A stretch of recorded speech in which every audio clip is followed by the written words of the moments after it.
de 2017 y se titula El Rey se compadece de los gentiles. Está basado en el Evangelio según San Mateo capítulo 15, los versículos 32 al 39. La centralidad del ministerio de nuestro Señor Jesucristo es la de restaurar el reino de Dios en la tierra.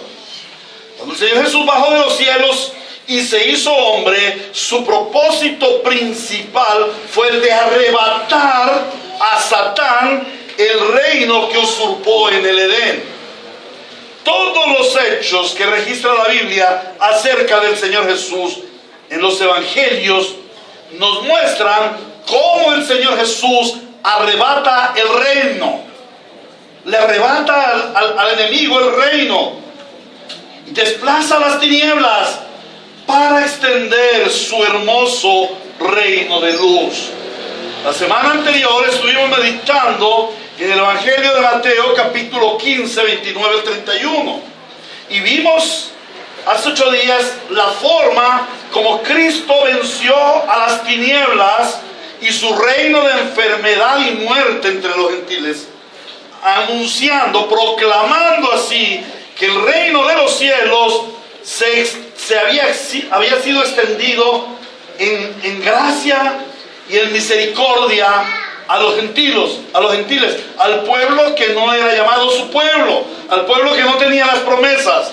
A ese pueblo fue extendida la gracia, pero también la misericordia. Ahora, el ministerio de Cristo no cesó con su muerte, su resurrección y ascensión. No, su ministerio continúa a través de su iglesia hasta nuestros días. 2000 años después, la iglesia está desarrollando el ministerio del Señor Jesús. Y la iglesia ha sido delegada por Él para avanzar el reino de Dios, siguiendo el ejemplo de Jesús. Y el propósito principal de tu vida como creyente, de nuestra vida como creyentes, es que el reino de Dios avance. Y como ya lo hemos estudiado, ese avance va en una forma como en círculos concéntricos y como una explosión. Es un reino que avanza en nuestra vida personal, pero es el reino afectando la vida de nuestra familia y avanzando en la vida de nuestra familia. Y es un reino que afecta a nuestra comunidad y avanza en nuestra comunidad. Es un reino que avanza en nuestro entorno, en nuestro trabajo, en nuestro estudio. Es un reino que constantemente va avanzando en toda la tierra, hasta la pronta venida de nuestro Señor Jesucristo. Hoy estamos aquí reunidos para que el Señor Jesús, mediante su palabra, avance su reino en nuestras vidas. El hecho de que tú estés aquí es la intención del Señor Jesucristo, la intención del Espíritu Santo, de que en ti avance el reino de Dios, de que en ti se ha establecido cada día más el reino de Dios y su justicia. Que en tu vida reine Cristo en santidad y amor. Para eso estamos aquí. Para eso leemos la palabra, para eso cantamos los himnos, para eso predicamos la palabra, para eso damos diezmos y ofrendas. Todo acto dentro del culto, todo acto litúrgico de nuestra iglesia está dirigido a que el reino de Dios avance en tu vida y Él sea exaltado y glorificado en ello. Amén. De tal manera que vamos a proceder a la lectura de la Santa Palabra en el Evangelio según San Mateo, capítulo 15 y versículos 32 al 39, para entrar en la enseñanza de este día, en la predicación de la palabra de este día. Le ruego el favor que como parte de ese avanzar del reino de Dios en nuestras vidas, tú le honres poniéndote en pie. Porque cuando se lee la Escritura, cuando se medita en la Escritura, es el Señor mismo quien nos está hablando a nuestros oídos. Ruego el favor que con honor escuchemos atentamente la voz del Señor. Este es el mensaje que el Espíritu Santo del Trino Dios habla hoy a su iglesia bíblica Ríos de Gracia. Mateo 15:32. Jesús llamó a sus discípulos y les dijo: siento compasión de esta gente porque ya llevan 3 días conmigo y no tienen nada que comer. No quiero despedirlos sin comer, no sea que se desmayen por el camino. Los discípulos objetaron: ¿dónde podríamos conseguir en este lugar despoblado suficiente pan para dar de comer a toda esta multitud? ¿Cuántos panes tienen?, les preguntó Jesús. 7 y unos pocos pescaditos. Luego mandó que la gente se sentara en el suelo. Tomando los 7 panes y los pescados, dio gracias, los partió y se los fue dando a los discípulos. Estos a su vez los distribuyeron a la gente. Todos comieron hasta quedar satisfechos. Después los discípulos recogieron 7 cestas llenas de pedazos que sobraron. Los que comieron eran 4,000 hombres, sin contar a las mujeres y a los niños. Después de despedir a la gente, subió Jesús a la barca y se fue a la región de Magadán. Palabra de Dios. Te alabamos, Señor, nuestro buen Dios, soberano de toda tu creación. A ti te ha placido hablar a tu pueblo. Tú enviaste tu palabra encarnada, la persona de nuestro Señor Jesucristo, pero también tenemos tu palabra verbal, escrita en el libro, pero especialmente escrita en nuestros corazones, porque es la identidad del nuevo pacto, porque dices en tu palabra: yo escribiré en sus mentes y en sus corazones mi ley. Gracias, Señor, porque hoy estás inscribiendo tu palabra en nuestros corazones, y ese es el mayor beneficio que pueda tener el hombre. Tu palabra encarnada, tu palabra verbal. Ayúdanos, Señor, por tu Espíritu Santo. Espíritu Santo de Dios, ten misericordia de nosotros y ábrenos las Escrituras. Abre nuestra mente para entender, abre nuestro corazón para amar y para obedecer a tu palabra. Que tu santa iglesia sea edificada. Que los que aún no han creído, hoy, ante la predicación del santo evangelio, del poderoso evangelio de Dios, crean y sean salvados para tu gloria. De mi parte, mi Señor, solo puedo inclinarme y pedirte asistencia, pues siervo e inútil soy delante de ti, y no puedo solo ante esta pesada carga de exponer tu palabra. No quiero hablar yo, porque mis palabras son vanas, se las lleva el viento, pero usa este parlante para hablar tu palabra y que penetre hasta lo más profundo de los corazones. Considérame tu siervo y habla a través de mí, para la gloria de tu nombre, la edificación de tu iglesia y la conversión de los que aún no han creído. Todo esto lo oramos para la gloria de tu nombre en Cristo Jesús, sabiendo que tú respondes a nuestras oraciones en Cristo Jesús. Amén y amén. El ministerio del Señor Jesús continúa desarrollándose entre los gentiles en la región de Decápolis, en una montaña cerca del mar de Galilea. Vimos que allí el Señor Jesús sanó a una multitud de enfermos que le trajeron, y cómo de esta manera Él iba extendiendo su reino a los gentiles. Ahora el evangelista nos lleva un poco más allá, nos profundiza en el ministerio del Señor Jesús entre los gentiles, y nos da a conocer que la motivación por la cual el Señor Jesús realiza todos estos milagros, sana a todos los enfermos, les predica el evangelio, es porque Él tiene una gran compasión por las multitudes, porque esas multitudes estaban perdidas y necesitadas. Y este es el tema del que trata el evangelio en este día, y lo vamos a discernir en 3 puntos. En primer lugar, vamos a ver la compasión del rey. En segundo lugar, vamos a ver el poder del rey. Y en tercer lugar, vamos a ver la plenitud del rey. Dice el texto en el versículo 32. Jesús llamó a sus discípulos y les dijo: siento compasión de esta gente. Entonces miremos la compasión del rey. Primer punto: siento compasión de esta gente. ¿Por qué? Porque ya llevan 3 días conmigo y no tienen nada que comer. y no quiero despedirlos sin comer, no sea que se desmayen por el camino. Hasta aquí el texto bíblico. El Espíritu Santo, por medio del evangelista Mateo, nos revela que el Señor Jesús sintió una gran compasión por las multitudes de gentiles. Mire, por las multitudes de gentiles. No eran judíos, eran gentiles.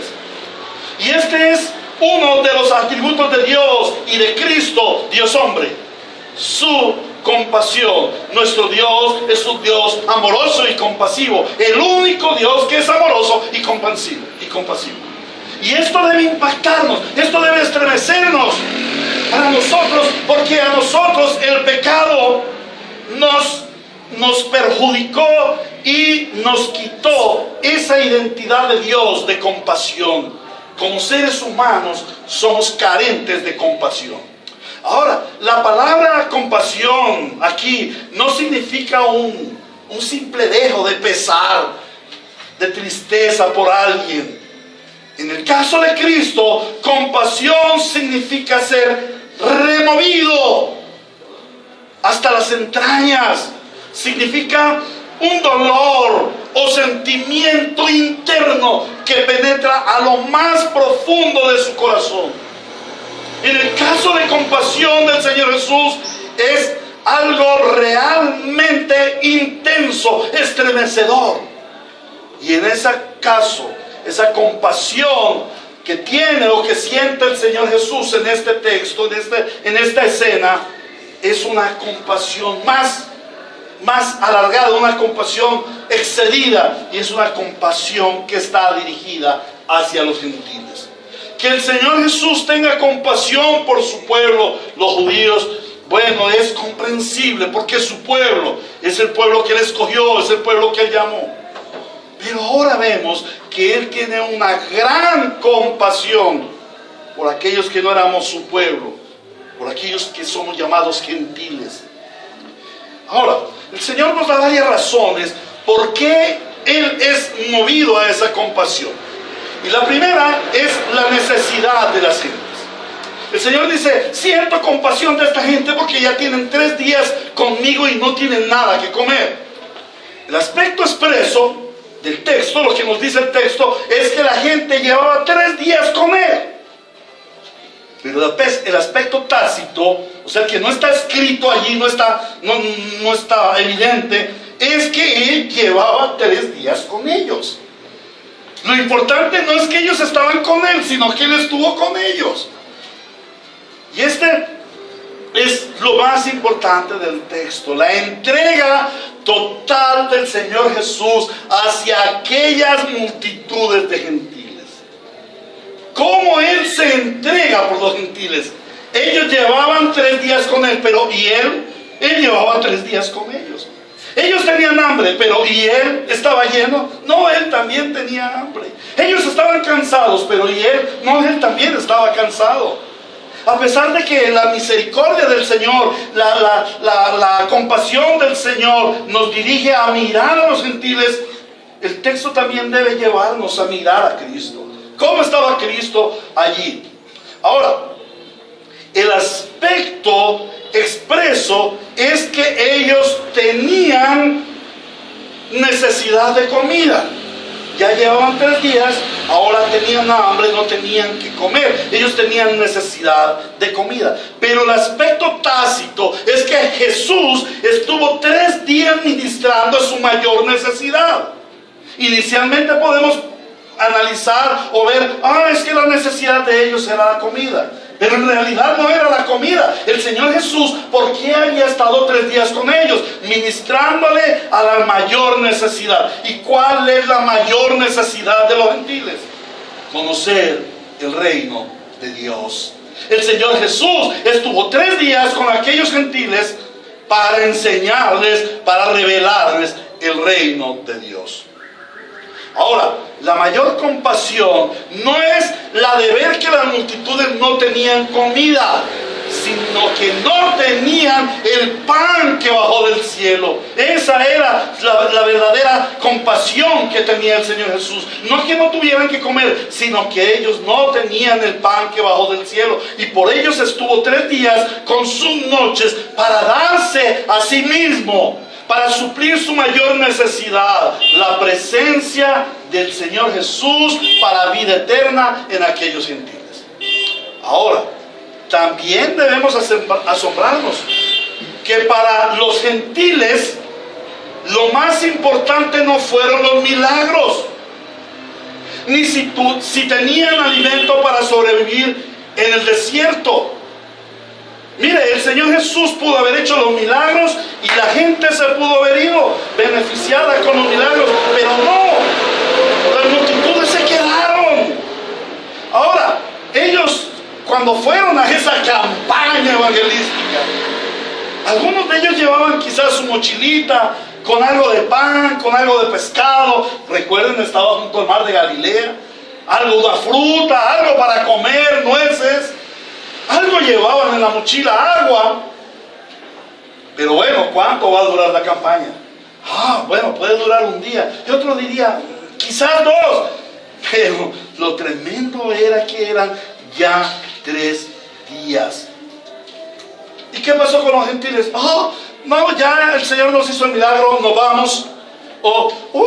Está todo muy lindo, la enseñanza de Jesús está muy buena, pero tengo hambre, me voy para la casa. Algunos a las 12 del día les pasa eso. Empiezan a mirar el reloj y el pastor está pasado 5 minutos. Tengo hambre. Para las multitudes, lo más importante no era ni el milagro ni la comida. Para los gentiles, lo más importante era estar en la presencia del Rey. Llevaban 3 días y no se querían ir. Querían estar con Él. Pero lo más hermoso allí es que el Señor Jesús tampoco los quería dejar ir. Mire, dice, no quiero que ellos se vayan sin darles de comer. El Señor Jesús quería estar con ellos. Esto es un gran contraste. ¿Recuerdan que ya habíamos mirado el milagro del Señor a los judíos también? Esto es un gran contraste, porque los judíos siguieron al Señor un día, no 3, sino un día, por el pan que perece. El Señor hizo la multiplicación de los panes y ellos lo siguieron. Pero el otro día el Señor les dice, ustedes me siguen por el pan que comieron, ustedes me siguen porque yo les di pan. Y yo les digo algo, no me sigan por el pan que perece, síganme por el pan que a vida eterna permanece. Aquellos gentiles llevaban 3 días por ese pan que a vida eterna permanece. Ellos querían estar en la presencia del pan de vida. Y eso nos convoca a nosotros, eso nos habla hoy, eso te habla hoy a ti. Pídele al Señor, Señor, enséñame a anhelar tu presencia, más que el pan, más que el milagro. Enséñame a anhelar tu presencia. Lo que tú más necesitas no es tu necesidad suplida, tu enfermedad sanada. Tú lo que más necesitas como creyente cristiano es la presencia de Cristo en tu vida. Él es el pan de vida. Amén. El pan que a vida eterna permanece, el pan que nunca enmohece, el pan que nunca perece. Ahora, la segunda razón de la compasión del Señor Jesús era la pobreza de aquellos gentiles. Y lo dice en sus palabras, no tienen nada que comer. ¿Qué tenían? Nada. ¿En dónde estaban? En un desierto. ¿Qué hay en el desierto? Nada. Arena, sequedad, calor. No tenían nada. Estaban muy pobres. El asunto no es que hubieran ya ayunado por 3 días. Es que se les habían agotado las provisiones. Muy posiblemente se prepararon para ir por 1 o 2 días. Pero el Señor se extendió y se comieron todo lo que llevaban y lo compartieron quizás con otros. Ahora ya no tenían nada. Estaban en extrema pobreza. Y esto nos muestra la precariedad de nuestros recursos. Esto nos muestra que nosotros realmente no somos ricos, aunque tengamos dinero, aunque tengamos casas, aunque tengamos cuentas bancarias, aunque tengamos industrias, empresas. Mire, el hombre más rico del mundo, no sé si todavía es Bill Gates, es un pobre hombre miserable, pobre. No anhele ser como Bill Gates, no anhele ser como uno de los ricachones de Colombia, no. Ellos lo único que tienen es metal y papel, que con el tiempo se quema, se destruye, se enmohece. Son tesoros terrenales. Realmente en esta tierra somos pobres. Nuestros recursos son precarios. Hemos visto cómo en un abrir y cerrar de ojos, en un anochecer, del anochecer al amanecer, grandes emporios se han caído y se han terminado. Y hombres extremadamente ricos al otro día están en la extrema pobreza. Como lo dijo el Señor en Génesis. Génesis capítulo 3, versículos 17 al 19, dice el Señor así. Génesis capítulo 3, 17 al 19, vea la escritura. Dice el Señor: al hombre le dijo: por cuanto le hiciste caso a tu mujer y comiste del árbol del que te prohibí comer. O sea, Dios le dijo a Adán: por cuánto pecaste. Y Dios te dice a ti: por cuánto pecaste. ¿Qué va a pasar? Maldita será la tierra por tu culpa.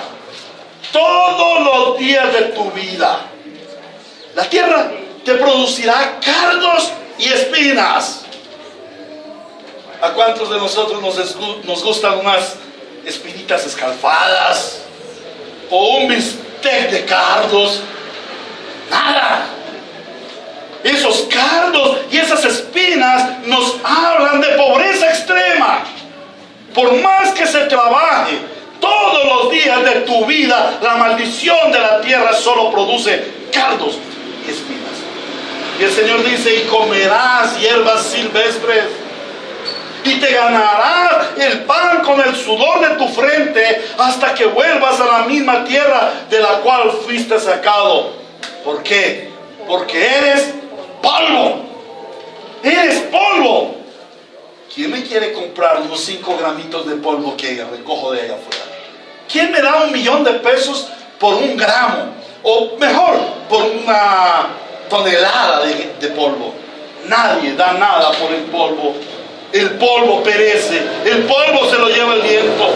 El Señor dice que nosotros somos polvo, o sea, no somos de ningún valor, somos extremadamente pobres en este mundo, en este valle de sombra de muerte. Somos polvo y al polvo volveremos y nada nos llevaremos. Ahora, el Señor dice: no quiero despedirlos sin comer, no sea que se desmayen por el camino. La tercera razón de la compasión del Señor Jesús hacia los gentiles es su debilidad. Jesús, el Señor, no quería despedirlos con hambre. ¿Por qué? Porque podrían desfallecer en el camino. Las multitudes ya estaban débiles, agotadas, 3 días en el campo, sufriendo las inclemencias del tiempo, el calor del día, el frío de la noche en el desierto.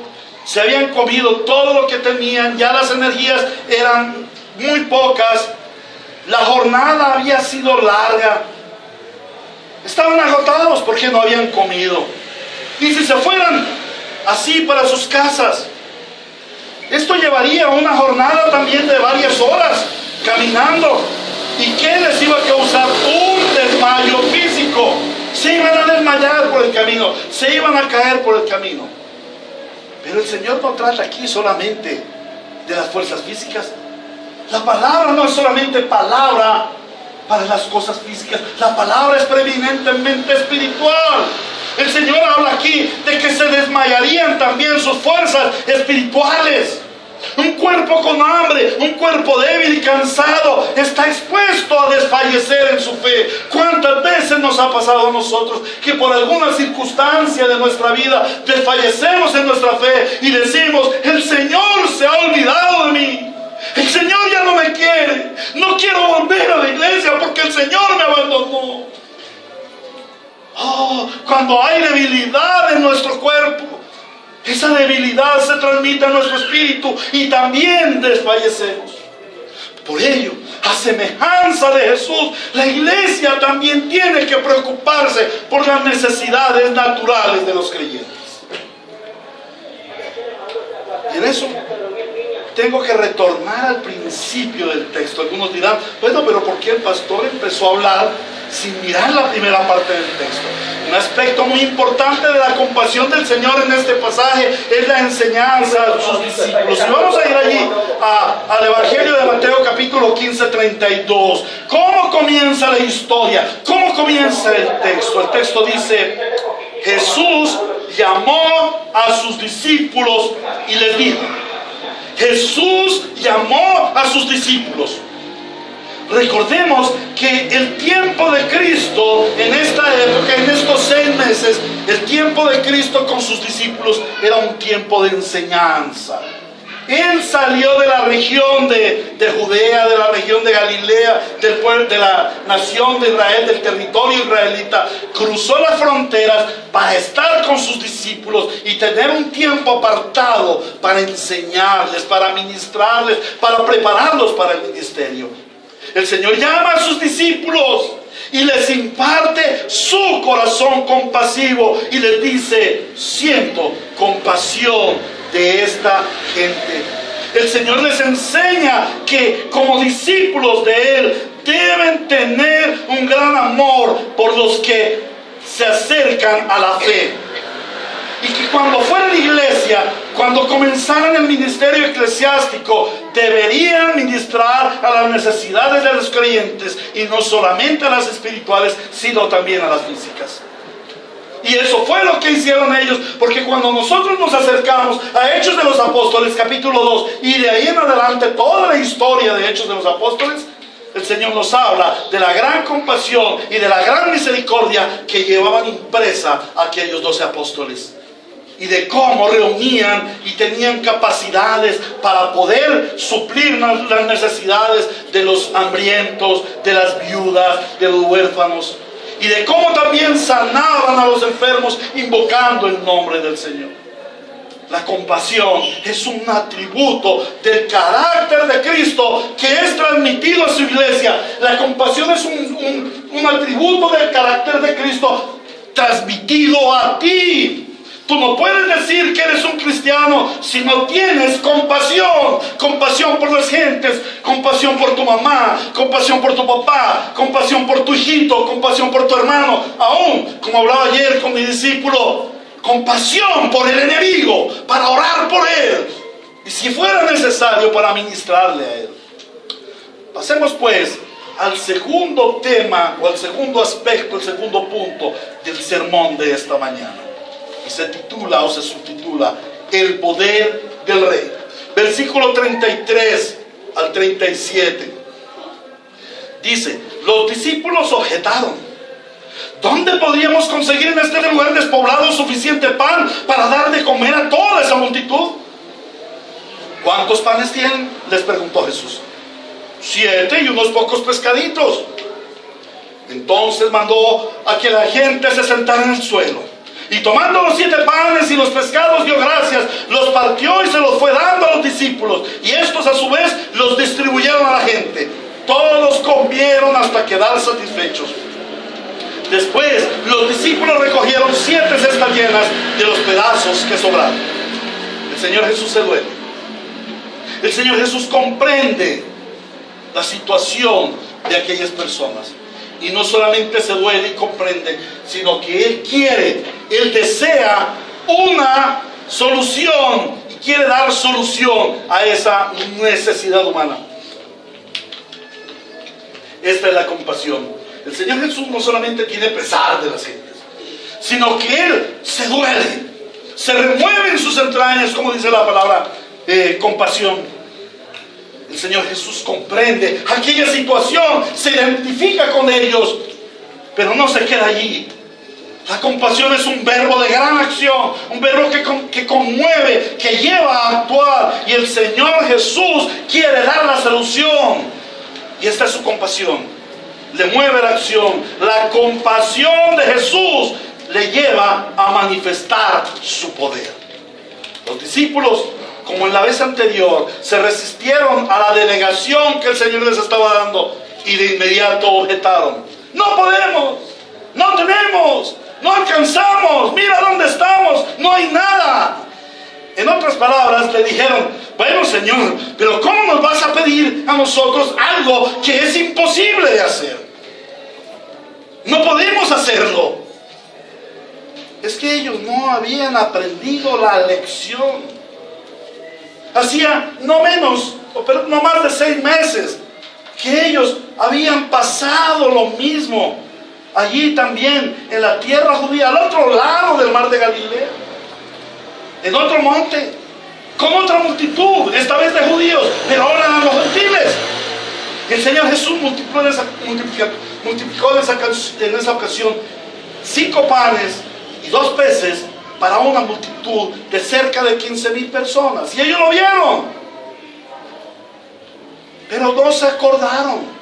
No aprendieron la lección. Ellos centraron su visión en el problema. ¿Cuál era el problema? Hay mucha gente, el lugar es desértico y no tenemos nada para que ellos coman. En realidad, Señor, aquí hay un problema. Nada podemos hacer. Se rindieron.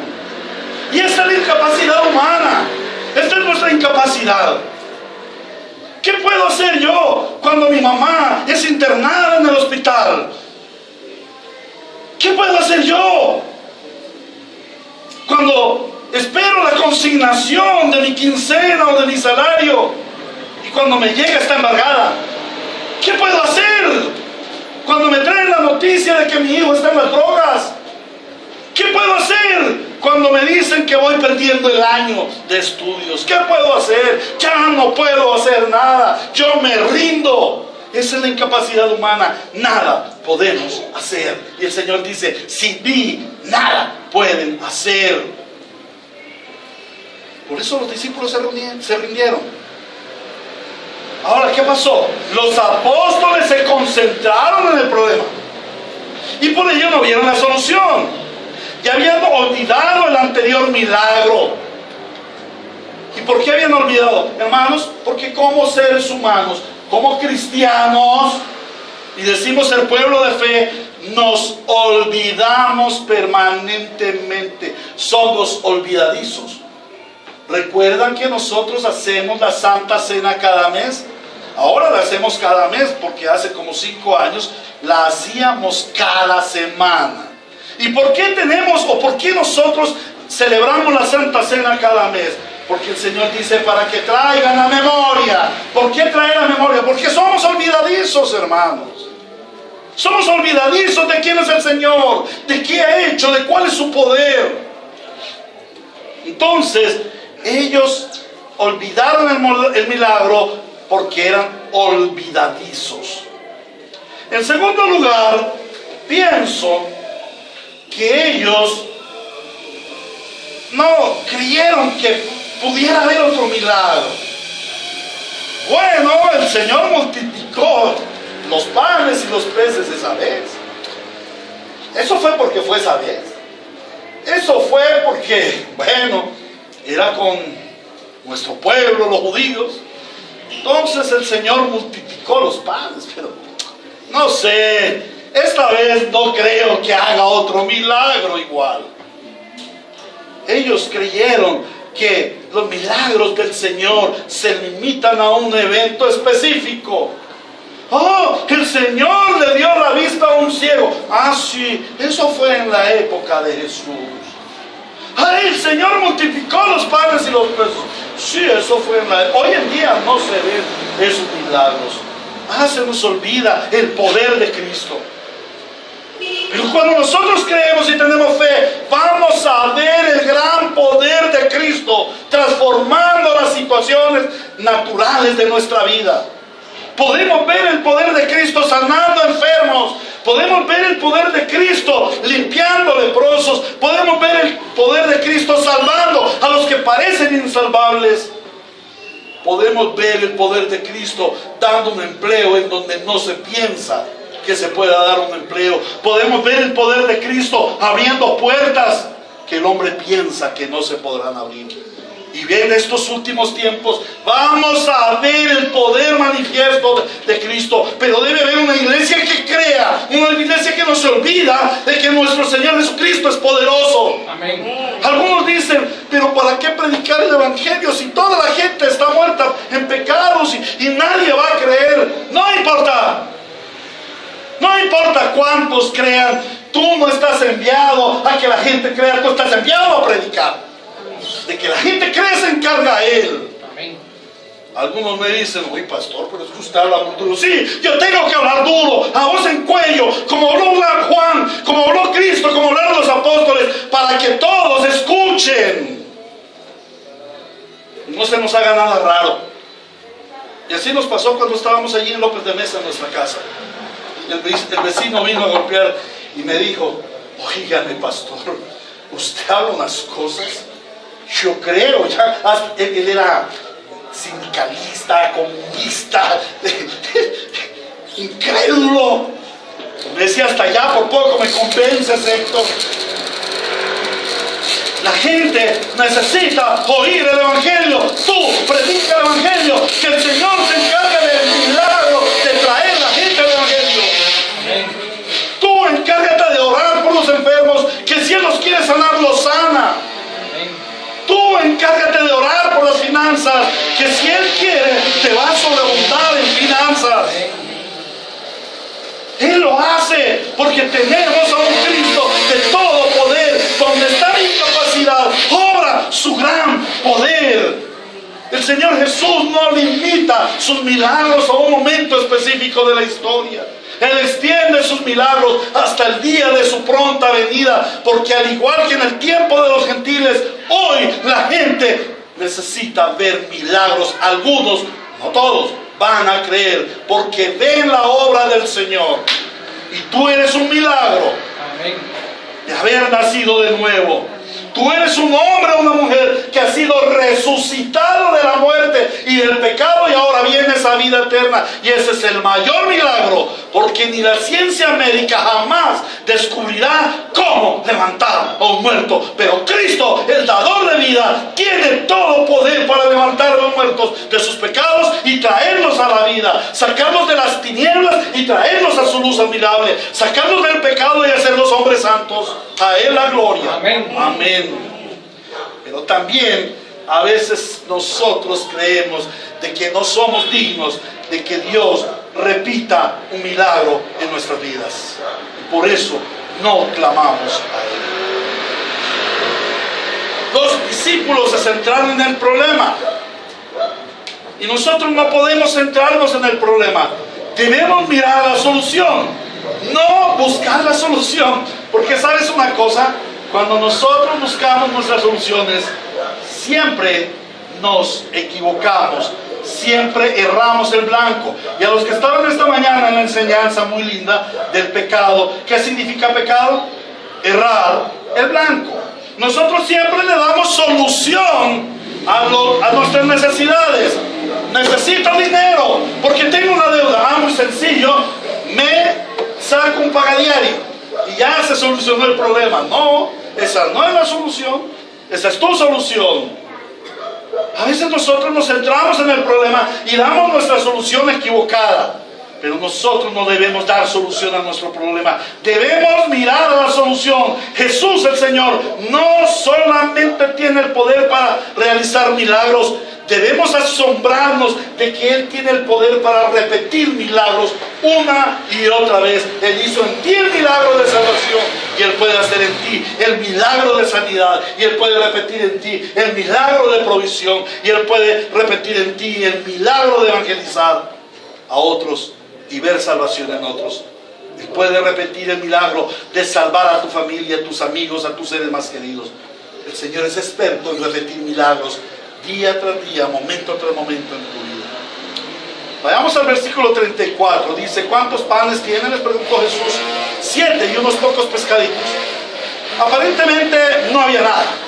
¿Qué son 7 panes y unos pescaditos para 10,000 personas? Poco, nada. Pero en las manos del Señor, ¿qué significa esto? Un gran milagro. Ellos dijeron: Señor, no tenemos nada para darles. Mentira, en realidad sí tenían. Tenían 7 panes y algunos pececitos. ¿Qué era lo que no tenían? Fe. Ellos se aferraron a lo poco que tenían y no vieron lo mucho que el Señor puede hacer con lo poco que nosotros tenemos o en medio de nuestra misma miseria. El Señor no necesitaba sus panes ni sus peces. Él pudo haber hecho el milagro solo con sus palabras poderosas. Él no estaba pidiendo una materia prima para comenzar su obra de multiplicación de panes y peces. Él esperaba que ellos tuvieran fe, que tuvieran compasión, y que esa fe y esa compasión les moviera a la acción, les moviera a la oración. Él solo esperaba que aquellos que eran sus amigos íntimos confiaran en Él y clamaran a Él, para que así enseñaran a los gentiles a confiar en Él, a clamar en Él, a clamar a Él. Esa es la fe del creyente. Esa es tu fe. Confiar en Él, descansar en Él, reposar en Él, clamar a Él, esperar en Él. ¿Para qué? Para enseñar a otros a creer en Él, a confiar en Él y a esperar en Él. Esa es la vida del cristiano. Esa es la fe. Confiar en Él, clamar a Él y esperar en Él. ¿Y qué sucede?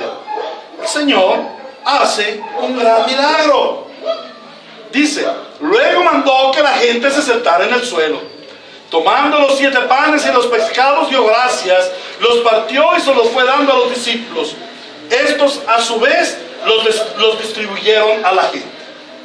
Inicialmente, y de una manera ligera, podríamos pensar que el milagro comienza cuando los panes y los peces empiezan a ser repartidos entre las multitudes de gentes y uno se empieza a comer pan y pez y el asunto se va cada día más magnificando. Pero no, el milagro no comienza ahí. El milagro comienza cuando el Señor ordena que la gente se siente. Retomemos la historia. Las gentes estaban cansadas. Llevaban 3 días con sus noches tras el Señor Jesús. Supuestamente estaban de pie, porque si les dice siéntense, es porque estaban de pie. Quizás ya estaban prestos a partir, 5 de la tarde, quizás ya nos vamos, ya tenemos hambre, estamos cansados, tenemos que irnos. Pero el Señor les ordena: siéntense. Este sentarse no se trata sencillamente de, bueno, toma una silla y te sientas. No, este sentarse significa reposar, recostarse. Manden a la gente que se recueste. Ahora, ¿por qué les manda que se recueste? Porque esa era su forma de comer. En esa época no teníamos lindas sillas con manteles, tenedores y cuchillos. No, ellos se sentaban y comían reclinados en el piso. ¿Se acuerdan de la última cena? Hombro a hombro con sus discípulos. Entonces, el Señor les ordena que tomen reposo, que se tomen su tiempo. Y mucho cuidado, que como estamos en el tiempo del ruido y estamos en el tiempo de todo así a millón, yo quiero, pero tiene que ser rápido. Necesito plata, pero tiene que ser rápido. Necesito novia, pero tiene que ser rápido. Me quiero casar, pero tiene que ser rápido. Todo tiene que ser rápido. Plata, un préstamo, pero así rápido. Mete la tarjeta y tienes plata rápido. Todo es rápido. No, el Señor les dice: siéntense, reposen, aquieétense, estén quietos y vean que yo soy Dios, dice el Señor. Estos días lo leíamos en uno de los salmos. El Señor lo manda a recostarse porque estaban cansados. Más que el mismo alimento, ellos necesitaban confort, seguridad de con quién estaban. Así tenía que ser. No era una comida rápida, vengan, despáchenlos, que coman, que llenen sus vientres, cojan fuerzas y se vayan. No, era un asunto de sentarse en familia, de compartir. Y esta es la iglesia, así es la iglesia. Por eso estamos en una casa. ¿Por tiempo de sentarnos, de reposar de nuestro agite diario y sentarnos uno junto al otro y sentir, percibir y pegarnos del olor de otras ovejas. De que juntos tomemos el tinto y si no es sino una empanada, partámoslo, que Dios la multiplique en el estómago. Que compartamos aquí los unos con los otros las enseñanzas, los alimentos, las necesidades y, ¿por qué no?, los grandes milagros que Él hace. Qué lindo compartir entre nosotros cuando el Señor hace una obra maravillosa en nuestra vida y podemos gozarnos y glorificarle juntos. Oh Señor, glorioso eres porque has mostrado tu milagro en medio de tus multitudes. A Él sea la gloria. Él quería que esos gentiles fueran su familia. Así se sentaban las familias a comer en sus casas. Así tenía que ser. Ahora los gentiles estaban en su casa. Pastor, estás loco. Ellos estaban en la montaña. No, estaban en su casa. ¿Cuál es su casa? La presencia de Cristo. ¿Cuál es tu casa? Pedregal, Girardot, Buenos Aires, Kennedy. No, tu casa es la presencia gloriosa de Cristo en tu vida. Esa debe ser tu casa. Esa debe ser tu morada, debajo de sus alas, guardado. Estaban en casa en presencia del Señor. Jesús en ese momento era el padre de una gran reunión familiar y estaba dándole la bienvenida a esa multitud de gentiles que vinieron tras de Él, a una comunidad nueva, la comunidad de los gentiles que siguieron al Señor, la comunidad de los que creen y esperan en el Señor. Y esa es la relación que Cristo quiere con los suyos. Una relación familiar, una relación de unidad, una familia nueva, el reino de Dios extendido a los gentiles. Y este es el principio del milagro. El milagro es la manifestación de su poder, convirtiendo a los pecadores en santos, convirtiendo a sus enemigos en su familia. Es el poder espiritual manifestado en la conversión de las almas y arrebatando a los pecadores del reino del pecado y trasladándolos al reino de su admirable luz. Ese es el mayor poder. Amén. Por allí comienza. El versículo 36 dice: y tomando los 7 panes y los pescados dio gracias y los partió y se los fue dando a los discípulos. Esta escena no es para nada casual. Ya la vemos en varios textos. Por ejemplo, en el capítulo 14 al que me he referido hasta el momento, en el milagro similar a los judíos, vemos cómo el Señor tomó el pan, oró, lo partió y lo repartió. Pero esta escena es más familiar, en la más hermosa de todas las escenas, y es el cenáculo, la noche de la última cena del Señor Jesús con sus discípulos. Y el Señor Jesús toma el pan. Mira el proceso, es exactamente el mismo. Lo vamos a mirar. Primero Él ora, toma el pan y los peces y ora. ¿Qué hace el Señor orando? ¿Qué hacemos nosotros cuando vamos a comer y oramos? Estamos consagrando el pan que el Señor nos da. En este caso, el Señor está consagrando el pan que iba a ser multiplicado. Y habla de sí mismo. El pan que bajó del cielo, consagrado para el Padre. El Señor Jesús vino como consagración para el Padre, para la gloria del Padre, para la reivindicación del Padre.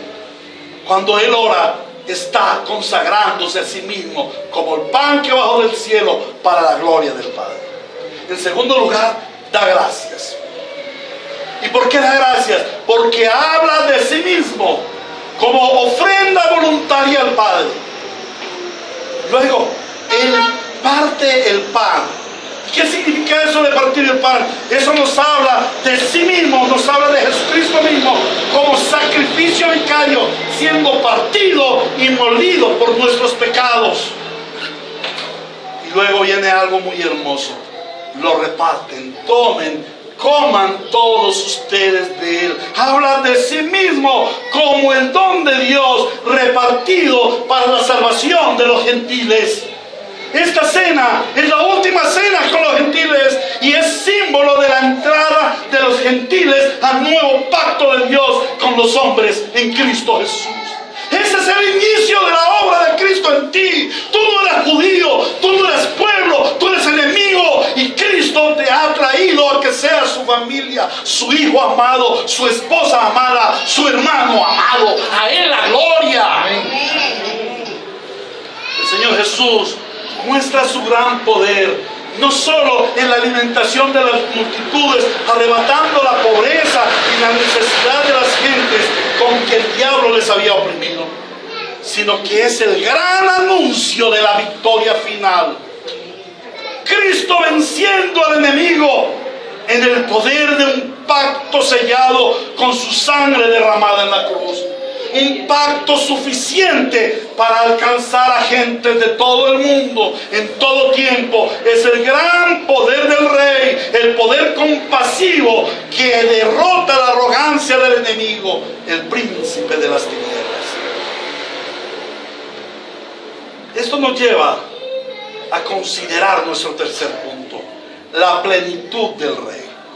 Dice, todos comieron hasta quedar satisfechos. Después los discípulos recogieron 7 cestas llenas de pedazos que sobraron. Los que comieron eran 4,000 hombres, sin contar a las mujeres y a los niños. Después de despedir a la gente, subió Jesús a la barca y se fue a la región de Magadán. En otras Biblias dice Magdala. ¿De dónde era la mujer? La Magdalena, María Magdalena. Uno de los más importantes atributos de Dios y de su Hijo Jesucristo es su plenitud. Es Dios, nuestro Dios, el Dios de la Biblia. Nuestro Padre es pleno, es suficiente, nada le falta y en nada nos falta.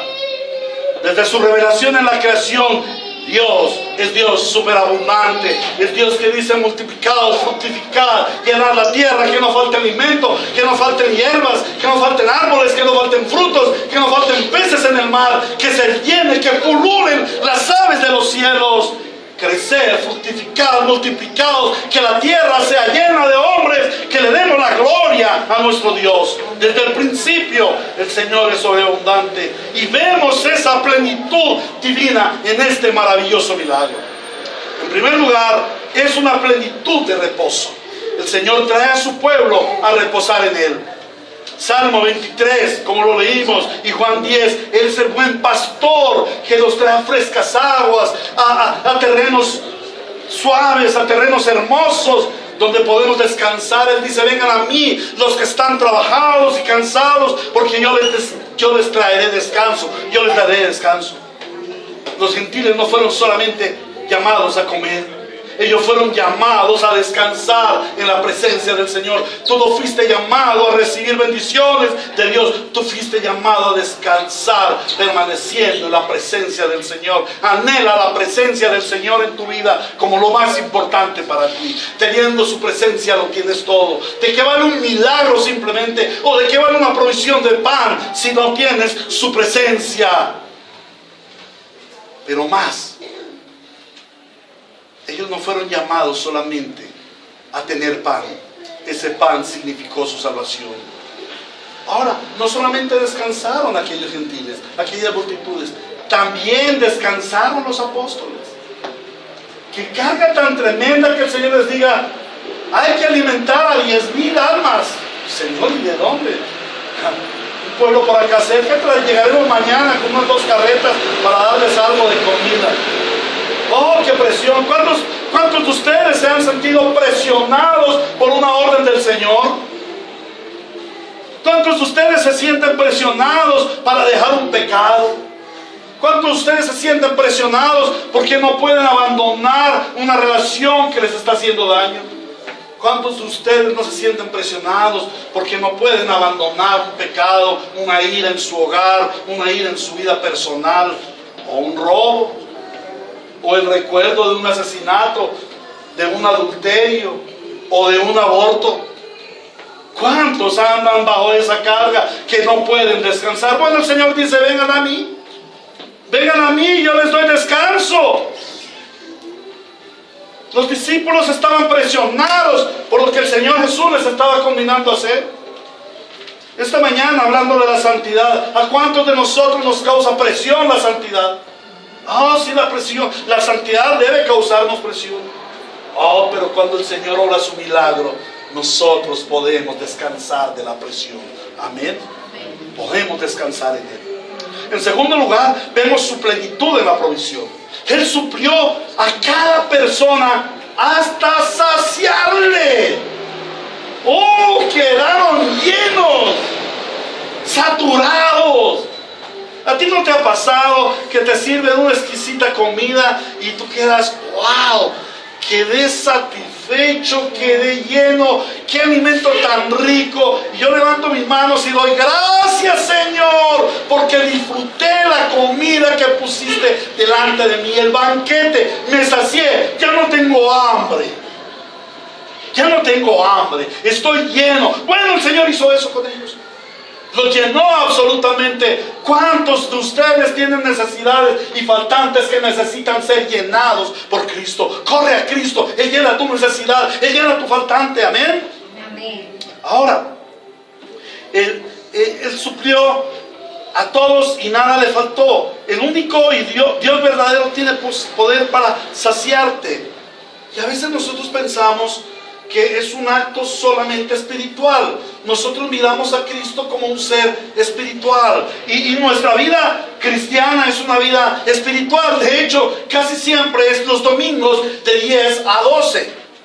No, la vida cristiana es una vida de completa compañía de Cristo. Él es el proveedor de tu alimento, el proveedor de tus zapatos, el proveedor del maquillaje de las hermosas damas, el proveedor de mis gafas, que estoy casi cegatón, es el proveedor de mi medicina. Hasta médico me trajo aquí. El Señor es proveedor de todo, de todo, de todo, de lo natural y de lo espiritual.